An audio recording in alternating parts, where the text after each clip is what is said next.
रहीम अस्सलाम वालेकुम, मैं हूं समर अब्बास। आपको अपने चैनल पर खुशामदीद कहूँगा। नाज़रीन, chief justice Pakistan justice Qazi Faez Isa ने एक बड़ा मशहूर जुमला कहा था, if you can't stand heat in the kitchen you should not be in the kitchen. अगर आप बावर्ची खाने में या बावर्ची खाने की गर्मी बर्दाश्त नहीं कर सकते तो आपको बावर्ची खाने में नहीं होना चाहिए। बहरहाल इस कोर्ट से कल जो इमरान खान की सुप्रीम कोर्ट ऑफ पाकिस्तान में पेशी का जो मामला था उसकी लाइव स्ट्रीमिंग नहीं हुई, तो उससे काफ़ी ज़्यादा इस चीफ जस्टिस पाकिस्तान के कोर्ट को इस जुमले को मंसूब किया जा रहा है। इस पर मज़ीद बात भी होगी। फिर अगली जनाब हम बात करेंगे आज के इस वीडियो में कि आज फैसल बौडा उनकी आज पेशी सुप्रीम कोर्ट ऑफ पाकिस्तान में 3 रुकनी बेंच से बात कर रहा है, जो उन्होंने प्रेस कॉन्फ्रेंस की थी जस्टिस बाबर सत्तार के हवाले से धमकियाँ में टोन थी, पगड़ी को फुटबॉल बनाकर खेलने की धमकी दी थी। तो आज फैसल बौडा जो है वो पहाड़ के नीचे आ गए, वो कहते हैं ऊँट पहाड़ के नीचे आ जाना। तो आज उनकी समात है, देखते हैं क्या होता है। इसके अलावा जनाब मुमकिन सिनेरियो मैं आपको बताऊंगा कि क्या होगा। तारक बशीर चीमा ने आज माफ़ी मांगनी है ज़रताज गुल साहिबा से कौमी असम्बली के अंदर। फिर जनाब बात करेंगे कि चीफ जस्टिस पाकिस्तान के बारे में खबर ये आ रही है कि वो मुद्दत मुलाज़मत में तोसी अब नहीं लेना चाहते, वो इंटरेस्टेड नहीं है इसमें। ये क्या कहानी है। और इसके अलावा जनाब हम बात करेंगे इस वीडियो के अंदर के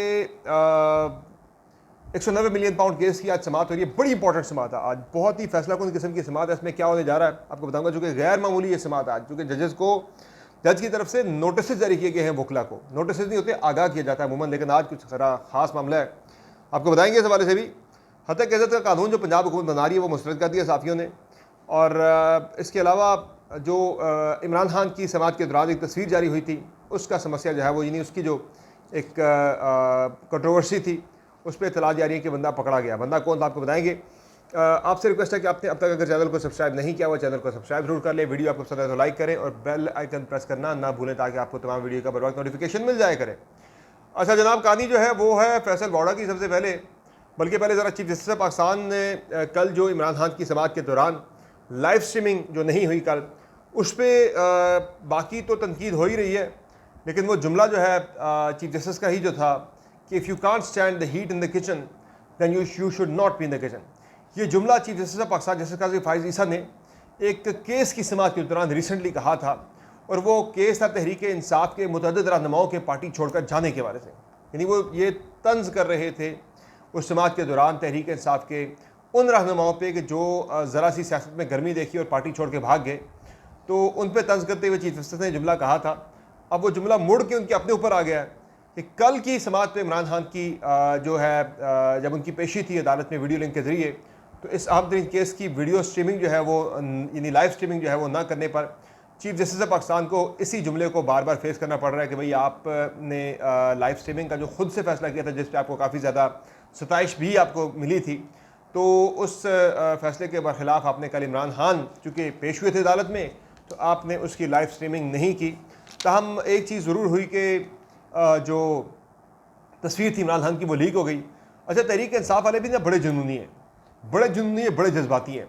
मैं एक वीडियो देख रहा था रात को जनाब के वीडियो, वो इमरान खान की तस्वीर रिलीज़ होने के विदिन 12 आवर्स इमरान खान की उस तस्वीर, वो जो फिरोज़ी शर्ट में तस्वीर थी, उस तस्वीर के जनाब मोबाइल फ़ोन के कवर्स बन के आ गए मार्केट के अंदर। यानी ये PTI वालों का जुनून है अपने लीडर के लिए कि विदिन 12 आवर्स, बल्कि 12 से भी कम घंटों के अंदर 10 घंटों के अंदर जो है वो मैं वीडियो देख रहा था कि कुछ लोगों ने अपने मोबाइल फ़ोन के कवर तक बना के मोबाइल फ़ोन पे लगाना शुरू कर दिया था। अब ये तस्वीर बड़ी अगले कुछ दिन तक वायरल होती रहेगी, चलती रहेगी। PTI वाले इसी बात पे खुश थे, चले जी कुछ नहीं है, स्ट्रीमिंग नहीं हुई, चले खान साहब की झलक एक नज़र आ गई बड़े अरसे के बाद। वो तो बेसिकली इमरान खान को अपना मुर्शिद कहते हैं, PTI वाले मुर्शिद का लफ्ज़ यूज़ करते थे। वो बड़े खुश थे PTI वाले, कल से काफ़ी एक्साइटेड दिखाई दे रहे हैं। तो हम अगली समात जो है वो होनी है, जो उस पर इमरान खान को भी बोलने का मौका दिया जाएगा और कहीं उसकी वीडियो ना आ जाए बोलने की।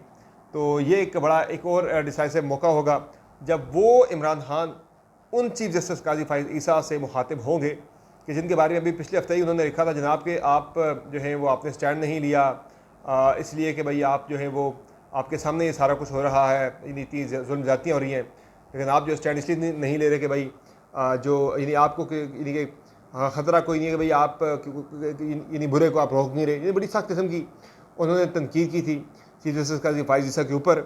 तो अब वो जब आमना सामना होगा ना वो बड़ा इंटरेस्टिंग होगा, वो सुनने वाली होगा जनाब कि इमरान खान चीफ जस्टिस को बराह रास्त क्या कहते हैं समात के दौरान, उनसे भी क्या वो मुखातिब होकर कहते हैं भाई कि आप ये जो हमारा मामला है पार्टी का, बल्ले का इंतखाबी निशान हो गया, इंतखाबात में धांधली का मामला हो गया, फॉर्म 47 45 वाला मामला हो गया, इन पे खान साहब चीफ जस्टिस से क्या बात करते हैं मुखातिब होकर, ये चीज़ देखने वाली होगी। बाकी कल जो खान साहब की तस्वीर लीक हुई थी उस पर अब खबरें ये आ रही हैं जनाब के बंदा आइडेंटिफाई कर लिया गया है CCTV फुटेजेस की मदद से, और ये बंदा जो है एक लॉ क्लर्क है। लॉ क्लर्क बेसिकली जजेस की मामनत के लिए जो है वो कानूनी जो होते हैं क्लर्क्स होते हैं वो मौजूद होते हैं अदालत के अंदर। तो एक लॉ क्लर्क जो है वो पकड़ा गया है CCTV फुटेज के ज़रिए, और उस पर साबित हो गया है कि ये तस्वीर उसने लीक की है, और उसके बाद उस लॉ क्लर्क को फौरी तौर पर यानी सेम डे नौकरी से बर्खास्त भी यानी बरतरफ भी कर दिया गया है। इसके अलावा जनाब जो मामला है सुप्रीम कोर्ट ऑफ पाकिस्तान का, वो तो चले कल की समाअत तो चले हो गई। अब जो एक और अहम मामला सुप्रीम कोर्ट ऑफ पाकिस्तान ने टेकअप कर लिया हुआ है वो है फैसल वाडा की प्रेस कॉन्फ्रेंस। अभी तो फैसल वाडा की प्रेस कॉन्फ्रेंस के ऊपर सुप्रीम कोर्ट ऑफ पाकिस्तान ने आज खुद नोटिस लिया है, और आज इस अहम तरीन केस की समाअत भी होने जा रही है। 3 रुकनी बेंच कमरा अदालत नंबर 1 में समाअत करेगा chief justice of Pakistan justice Qazi Faez Isa की सरबराही में। जिस बेंच में बाकी जो 2 जजेज हैं उनमें इरफान सादत और जस्टिस नईम अफ़गान इस बेंच के अंदर शामिल है। इस पर यह बात भी हो रही है भाई कि जो बाकी जजेज हैं यानी दूसरी साइड के जिन्हें हम ख्याल कहा जाता है, उनमें से किसी बंदे को चीफ जस्टिस साहब ने फैसल वाडा वाले केस में शामिल नहीं किया, जिसमें अतर मनल्ला साहब हो गए, मुनीब अख्तर साहब हो गए, या बाकी जस्टिस आयशा मलिक हो गई। तो वो जो साफ़ी कवर करते हैं सुप्रीम कोर्ट ऑफ पाकिस्तान को, दे वर क्वाइट क्यूरियस भाई कि उन जजों को शामिल क्यों नहीं किया गया इस बेंच के अंदर। तो ये भी यानी कि एक और हम ख्याल की बात हो रही है कि कहीं ये फैसल वाडा को रास्ता तो नहीं दिया जाएगा। तो हम कुछ लोगों की राय ये भी है जनाब कि सख्त एक्शन होगा और फैसल वाडा को माफ़ी मांगनी पड़ेगी। अगर माफ़ी नहीं मांगते तो फिर रगड़ा सीधा सीधा जनाब उन पर तौहीन अदालत लग के नाअहली की तरफ भी मामला जा सकता है। अच्छा, इस पर मुख्तलिफ आरा है। कल मेरी फैसल वाडा से बात हुई थी इस हवाले से, तो वो ये कह रहे थे जनाब कि मैं डूबा तो मैं सबको लेकर डूबूंगा, मैं अकेला नहीं डूबूंगा। तो उन्होंने जनाब एक बड़ी वार्निंग भी दे दी थी। तो बाकी उन्होंने ये कहा है भाई कि मैं तो यानी डट के डिफेंड करूँगा अपने मामले के ऊपर, जो मेरा पॉइंट ऑफ व्यू था उसे, और फिलहाल तो वो पीछे हटने को तैयार नहीं है। लेकिन देखते हैं कि आज समाअत के दौरान फैसल वाडा क्या करते हैं। बाकी इसके अलावा जनाब जो मामला है अदलिया को जो है प्रेशराइज़ करने का, उसमें बाकी चीज़ें तो चले आप छोड़ दें, वो तो चले जो वक्त के साथ साबित होनी है।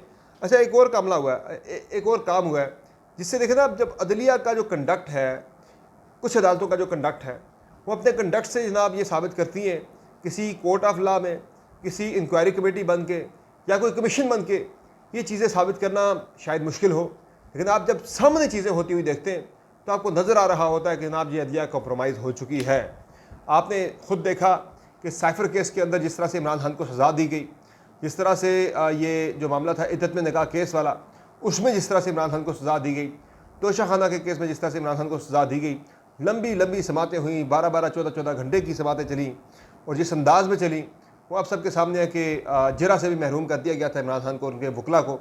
तो इस तरह की चीज़ें जब होती हैं तो वो आवाम के समझने के लिए एक आम बंदे को भी समझ आ रही होती है जनाब कि ये जज साहब कॉम्प्रोमाइज़ है या किसी प्रेशर में, किसी दबाव में। तो अब जनाब एक और काम हुआ इससे मिलता जुलता।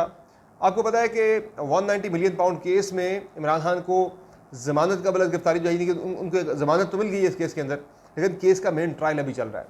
तो ट्रायल में सज़ा इमरान खान को होती है तो तब इमरान खान को जेल में रखा जा सकेगा, वरना साइफर केस और जो दूसरा केस है इद्दत में निकाह वाला, इन दोनों केसों में इमरान खान का बरी होना बनता है। मैंने कल भी बात की थी कि अगर किसी केस को, अगर जो इस्तिगासा है, जो प्रोसिक्यूशन होती है, वो अगर किसी केस को डिले करना शुरू कर दे तो आप ये समझें कि जो बंदा मुलजिम है वो बरी हो रहा है, फैसला केस का उसके हक़ में आने वाला है, इसलिए प्रोसिक्यूशन इस केस को डिले कर रही है।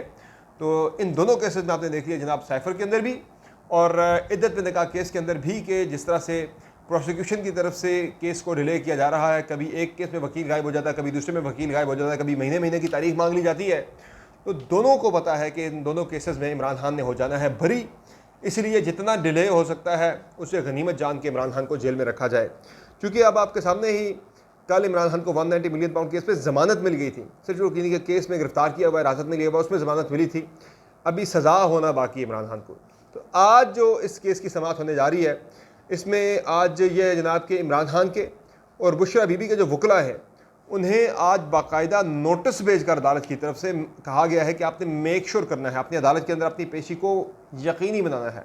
तो उससे ये अंदाज़ा हो रहा है जनाब कि यहाँ शायद अब इस केस में आज कोई जल्दी दिखाई जाए और ये गैर मामूली चीज़ है। यानी इमरान खान के जो वकला को आज नोटिस भेजे गए हैं, उनमें सलमान सफ्तर और एडवोकेट खालिद यूसुफ चौधरी को बदरी अदालती अमला मुतला किया गया।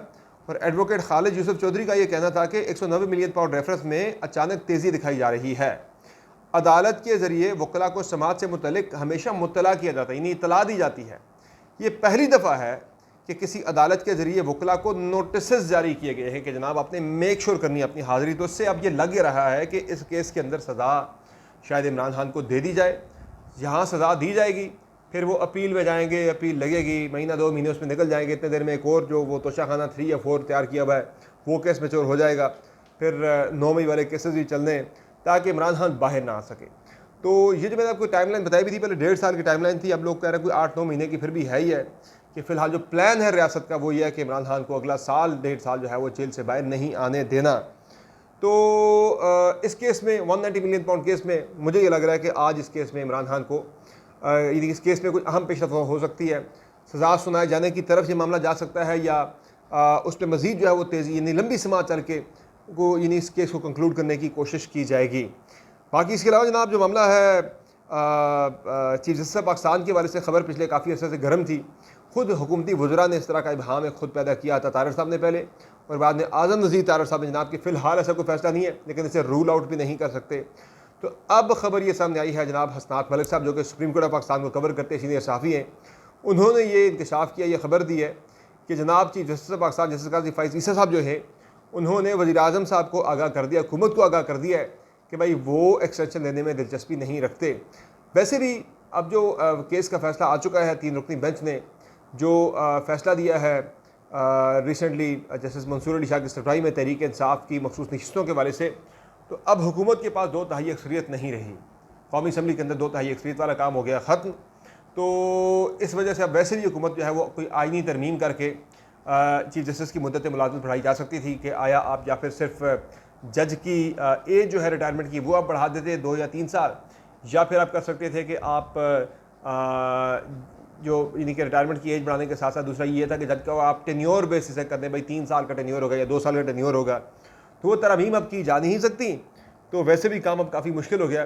तब अब ख़बर ये सामने आई है कि चीफ जस्टिस ने हुकूमत को आगाह कर दिया हुआ है कि भाई वो मुद्दत मुलाज़मत में किसी किस्म की तोसी लेने में इंटरेस्टेड नहीं है। तो ये बड़ी इंपॉर्टेंट खबर है, कब पर्टिकुलरली तहरीक इंसाफ के लिए तो बहुत ही इंपॉर्टेंट है कि जो दिन गिन रहे थे काजी फ़ैज़ ईसा साहब के रिटायर होने के, तो अब वाक़तन वो लगता है दिन ही गिनेंगे कि वो रिटायर उनके होने के वाले से, चूँकि अब उनकी एक्सटेंशन वाला मामला जो है वो अब ख़त्म होता दिखाई दे रहा है। बाकी इसके अलावा क्या कहते हैं इसको हतक इज़्ज़त का जो कानून पंजाब हुकूमत ने बनाया है, तो वो कानून जो है उस पर जो सहाफ़ती मुख्तलिफ़ तंजीमें हैं, एक्शन कमेटी भी बनी हुई है, उसने बड़े तहफ़्फ़ुज़ात का इज़हार कर दिया है, इस कानून को मुस्तरद कर दिया, इस पर अपने जो इतराज़ात दायर कर दिए हैं, भाई ये तो सहाफ़ती आवाज़ दबाने के बराबर है। तब उन्होंने ये ज़रूर कहा भाई कि रेगुलेशन ज़रूर होनी चाहिए सोशल मीडिया की, हतक इज़्ज़त जो है वो नहीं होनी चाहिए किसी की भी, लेकिन जो है कि ये कानून जिस तरह से बनाया जा रहा है उस पर जो है वो शक का इज़हार किया जा रहा है जनाब कि ये सहाफ़ती या सहाफ़त की आवाज़ को दबाने के लिए जो है एक कोशिश की जा रही है। अब तनकीद अपने ऊपर रोकने के लिए ये एक एफ़र्ट है पंजाब हुकूमत की, मरीम नवाज़ साहिबा की, तो ये आने वाले दिनों में मसाइल पैदा करेगा सहाफ़ियों के लिए और आज़ाद आवाज़ों के लिए। बाकी जनाब जो मामला है एक और बड़ा अहम, वो तारिक बशीर चीमा का। तारिक बशीर चीमा ने कल काफ़ी ज़्यादा बदतमीज़ी की थी जरताज गुल के साथ कौमी असम्बली के अंदर, और उसमें मुझे अच्छी बात ये लगी थी कि पीपल्स पार्टी ने और मुस्लिम लीग नून ने अपने इत्तेहादी तारिक बशीर चीमा का साथ नहीं दिया, बल्कि उन्होंने जरताज गुल का और यानी तहरीक इंसाफ का साथ दिया। तो ये एक बड़ी इंपॉर्टेंट चीज़ थी, और आने वाले दिनों में एक और प्लान बन रहा है कि शायद तहरीक इंसाफ और मियाँ नवाज शरीफ आपस में रब्ते में आए। इसके लिए काम हो रहा है, नहीं कि ये लाजमी नहीं है कि ये हो जाए ऐसा, लेकिन इस पर काम हो रहा है, कुछ लोग काम कर रहे हैं। उस पर मैं आगे किसी वीडियो के अंदर पूरी डिटेल्स इसकी आपसे शेयर करूँगा। तो फाइनली एक इमरान खान के वकील सिकंदर जुल्करनैन, उन्होंने कल एक इन्होंने इंकशाफ किया एक पॉडकास्ट के दौरान। उन्होंने कहा जी कि जब जज अबू अल हसनात जुल्करनैन साइफर केस की समाअत कर रहे थे, उस केस में सबके फ़ोन, क्योंकि अडयाला जेल में जैमर्स लगे हुए, तो कह रहे सबके फ़ोन बंद होते थे, लेकिन एक बंदे का फ़ोन चलता था। उस बंदे का नाम था अबू अल हसनात जुल्करनैन, जो जज साहब थे। कह रहे हर इंपॉर्टेंट क्वेश्चन करने से पहले, हर इंपॉर्टेंट यानी कि वो कहीं पे उन्होंने कोई बात पूछनी होती थी, उससे पहले वो अपना फ़ोन देखते थे। तो वो कह रहे कि फ़ोन जो है वो सिर्फ पूरी अदालत के अंदर, बावजूद इसके कि वहाँ जैमर्स लगे हुए हैं, लेकिन अबू अल हसनात जुल्करनैन साहब जो कि स्पेशल कोर्ट के जज थे जिन्होंने सज़ा सुनाई इमरान खान को, उनका फ़ोन चल रहा होता था। तो ये एक बड़ा अहम उन्होंने इंकशाफ, एक इंटरेस्टिंग इंकशाफ का उन्होंने किया है। बाकी ये जो फैसल वाडा को हो गया नोटिस, इस पर लग ये रहा है कि आज जब समाअत इस पर चलेगी तो बाकी लोग जो हैं, जिसमें गवर्नर सिंध हैं, कामरान टिसोरी, फैसल वाडा, मुस्लिम लीग नून के बाकी भी काफ़ी लोगों ने प्रेस कॉन्फ्रेंस की है, अटॉर्नी जनरल ने की है प्रेस कॉन्फ्रेंस। फिर जो सियासी अगर लोगों की बात करें, इनको प्रॉक्सी कहा जा रहा है, काफ़ी ज़्यादा कल से ये वर्ड उनके लिए यूज़ हो रहा है। फैसल वाडा, कामरान टिसोरी, तलाल चौधरी, और इसके अलावा जो प्रेस कॉन्फ्रेंस कल हुई थी मुस्तफ़ा कमाल की और ओन चौधरी की, इन्हें भी इस केस में, यानी इस केस का दायरा इख्तियार बढ़ाते हुए, बंदों का जो है यानी कि इसमें लिस्ट बढ़ाते हुए रिस्पोंडेंट्स की, इस केस में बाकी लोगों को भी शामिल किया जा सकता है। और ये एक केस जो है ये एक अलग से पूरा केस बने, बाकी लोगों को भी तलबी के नोटिस आ सकते हैं जिन्होंने प्रेस कॉन्फ्रेंस की थी। देखते हैं क्या होता है। इंशाल्लाह आपको अगर रखेंगे, इजाज़त दीजिए, अल्लाह हाफ़िज़।